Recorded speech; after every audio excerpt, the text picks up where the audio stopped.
सर्वप्रथम पवित्र श्रीराम नवमी उपलक्षे सबु सनातनी भाई मानू भारत वर्ष समस्त भाई मानू भौणी मानू हार्दिक अभिनंदन शुभेच्छा। बालेश्वर रे श्रीराम चेतना जागरण संघ तरफ प्रतिवर्ष परि एवर्ष श्रीराम नवमी उपलक्षे भव्यता दिव्यतार कार्यक्रम सुंदरतार कार्यक्रम स्थिरीकृत होती 25 तारीख दिन 25/3/2026 रिख सकाळ 7 घटिका रु 7:30 घटिका समय मध्य बालीघाट ठारू कलश यात्रा आरंभ हो जोटा कि सिनेमा छक देकरी परमिट पड़िया समापन हो जो कि 200 रु ऊर्ध्व महिला कलश धरी आसिकी पहुँचे एवं से यज्ञ अनुष्ठित हो 26/3/2026 रिख दिन सकाळे परमिट पड़िया 108 निरंतर हनुमान चालीसा पाठ हो एवं उपर बेला 3:30 रु 4 मध्य 4000 ऊर्ध्व मोटरसाइकेल आरोही योगदान करिकी सहर परिक्रमा करेंगे सहर पाख अंचल परिक्रमा करेंगे श्रीराम नवमी आसबार अव्यति पूर्वर लोकों मध्य गोटे नूतन दिव्य संचार गोटे नूतन भावावेग एवं दिव्यता भव्यता एवं भक्तिभाव सृष्टि करने एवं रामचंद्र जन्म हे परदिन ता पूर्व एक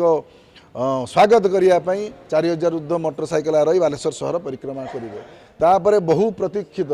जोटा पाई एत कार्यक्रम सी हूँ आपणकर 27/3/2026 रिख दिन श्रीराम नवमी जो दिन कि विशाल पदयात्रा अनुष्ठित हो जो थे कि 50,000 ऊर्ध्व भक्त जन समागम हो एवं यही पदयात्रा अपराह्न 2:30 रु 3टा मध्य परमिट पड़िया बाहरी जिला स्कूल रोड दे स्टेशन छक फांडी छक चिड़ियापुल सुएलपुर आसिकी पहुँचब दामोदरपुर म्युनिसिपालिटी छक टाउन थाना आसिकी परमिट पड़िया समापन हो जो थे कि 50 रु ऊर्ध्व अंचल मेढ़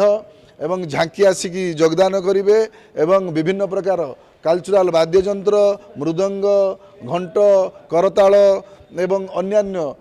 सामग्री धरी से माने पहुँचिकी बालेश्वर को रसमय एवं माने भक्तिमय करिवे एवं जो थे कि अघरी बाबा एवं अन्यान्य सुंदर सुंदर आकृति रे समस्ते आसिकी पहुँचिकी खेल कसरत प्रदर्शन करेंगे जोटा कि संपूर्ण भाव में सांस्कृतिक भाव में अनुष्ठित होउची एवं ए अवसर में आपण माध्यम बालेश्वर जनसाधारण पाख अंचल समस्त जनसाधारण को आम नवेदन करुँ आसतु समस्ते भगवान श्रीराम आगमन रे आमे समस्ते भक्तिमय एकाकार होई भाईचारा मध्य स्नेह श्रद्धार ए कार्य को पालन करिबा एवं बालेश्वर रे एते सुंदर कार्यक्रम समस्तंकर योगदान सहयोग कामना करछु।